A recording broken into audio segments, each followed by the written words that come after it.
Hello everybody and welcome back to part 4 of Edinburgh Fest live here at the Newtown Theatre. I'm your host, Abi Roberts, and we're in front of a live studio audience.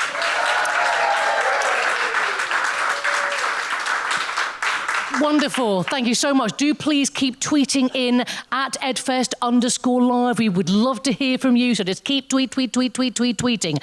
Now, we've got a very, very special guest coming up. He is a fantastic comedian. I've worked with him on many occasions, and when I say worked, I mean worked. And his name is James Loveridge, everybody. Please welcome James Loveridge. Hello, my love. How's it going? Good. Welcome to the DFS sofa. I like it. Makes us at home amongst the saltires and the One Union Jack. I know. Sitting there like I feel like... Yeah, it's okay. You can throw it over the back if you want.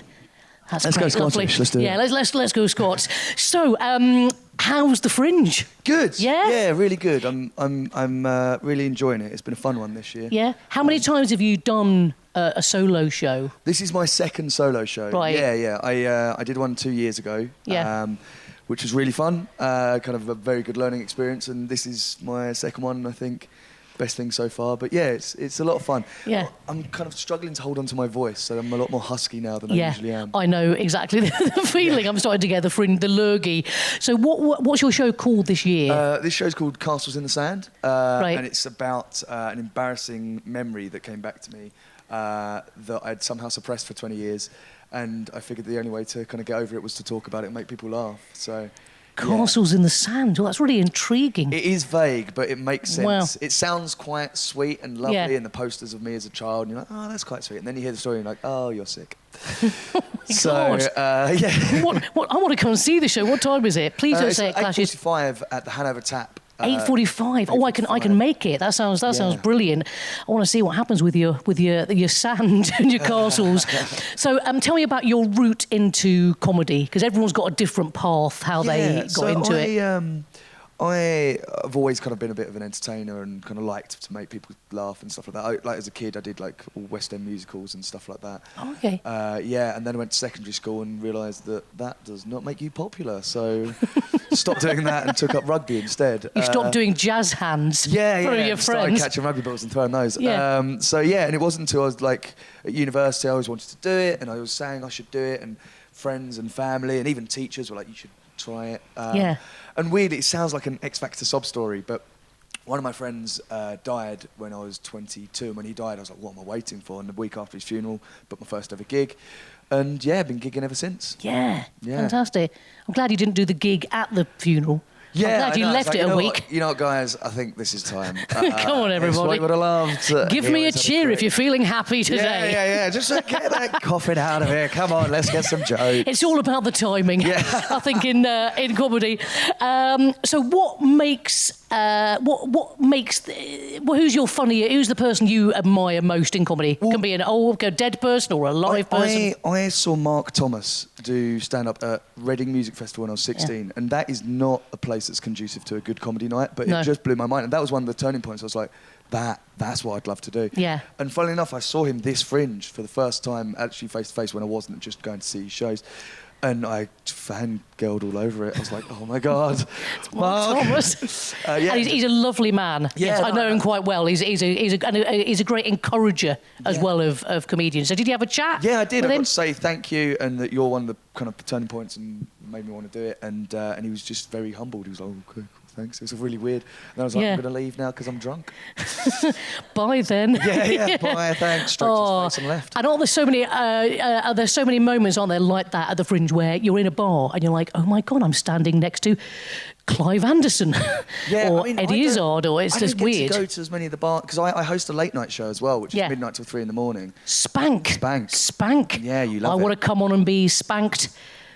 Anyway, no, do the show, because it's a great show. I've done it several times. I haven't actually been asked back to do it, but anyway, let's I don't do the booking.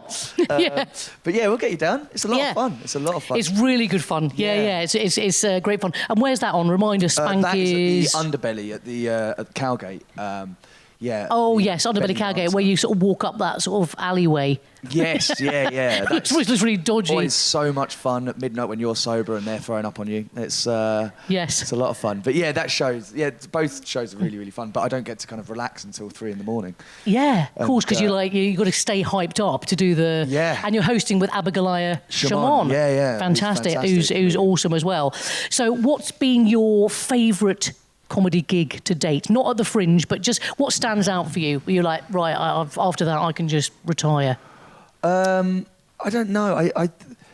One of my favourite ones was the first time that my parents came to see me, because I take the piss out of them quite a lot. And it was really nice. And my mum's got quite a distinct laugh. And that was a really nice moment. It was kind of went full circle because I studied law and I was meant to be a lawyer, and when I stopped that to do comedy, my dad was not that supportive to start with. But they're great now. They're really on board, and it's fantastic. So that gig there, when they first saw me do an hour show, was, I guess, the best gig for me. Was the bit, where they were like, yes, okay, we know. Yeah, they were like, oh, so you're not just wasting your time. And I was like, yes. Well, I am, but yeah. But not doing law. Yeah. Now, I hear you've been nominated for the Amused Moose, the top 10 shows at this year's Fringe. Yeah. That's exciting. That's very exciting. Very exciting, yeah. When did you hear about that? I found out about that 2 days ago, and I had to keep a lid on it for 24 hours. And it was like every time I was talking to someone, I just wanted to tell them. But it's madness. The kind of competition I'm up against is insane. The other comics are all. It sounds like a really wanky thing to say. No, they are. They're so really good. They're so good. You're just like, I'm just happy to be here, guys. Thanks. Yeah, that's really brilliant. And when will you know about that? Not that it's. I mean, you'll be nominated. It's enough. Yeah. Tomorrow. Do it tomorrow. Fantastic. All fingers crossed, everyone. Yeah, after I'll find out before I think this airs, and then so I look all happy now. But like when it actually airs, I'll be watching it going, you had no idea, mate. You had no idea what was going to happen. No Fantastic. So, what's next after the Fringe? What are your plans? Sleep.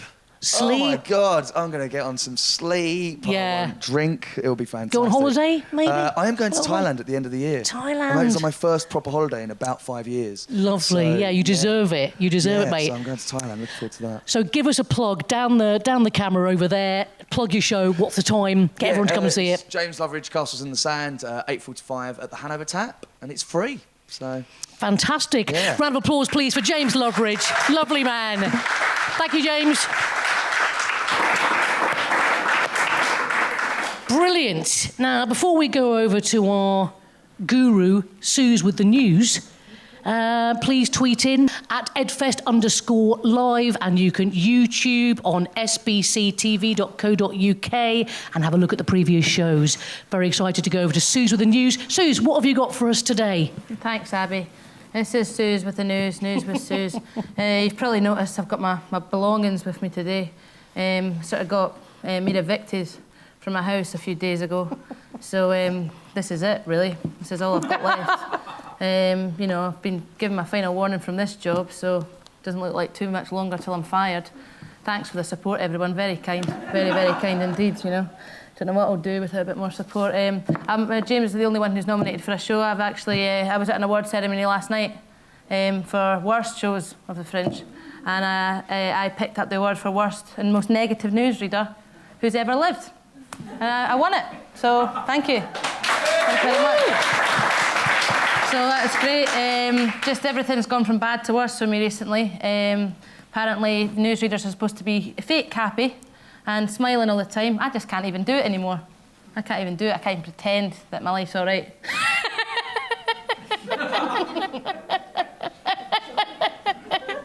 So enough about me. What do you think? Enough about me. I'll get on with the actual stories from today, from today's papers, because everyone needs some happy news, don't we? Don't we, viewers? Happy news! I don't know where I'll sleep tonight. So if anyone could help me, that would be great. I don't have much. Look, it's light. It's all there. That's it. That's all I take. That's all the space. Straight water. That's all it is. That's all that's in there. So please, anyone just come up to me after the show and let me know if I can stay over tonight. I won't make any noise because my cat's dead. So even my cat won't be around. So let me just get on with very happy stories. Groom killed night before wedding. Well, that's not a great start, is it? So just put that to the side, see what else we've got. Pure evil of killer who stabbed love rival on doorstep. Oh, for God's sake. And you wonder why I'm so bloody miserable all the time. Now, TV star Neil quits Twitter over tirade of vile abuse from cybernauts. Well, actually, Neil, I know how that feels because I've had to quit Twitter recently because I was getting severely abused on it. Hashtag worst newsreader of all time and things like that. So, I had to quit Twitter. I'm still on Snapchat though, so if you want to add me on that, I'm still on it. So just add me afterwards. I will be at the door, still looking for refuge. I'm sure someone's got a kind heart, right? Someone in the audience. Some of you look a little wary, but you know, that's fine. What else we got? Are the children of high flyers born to be brilliant too? No. I would say. That's just my opinion.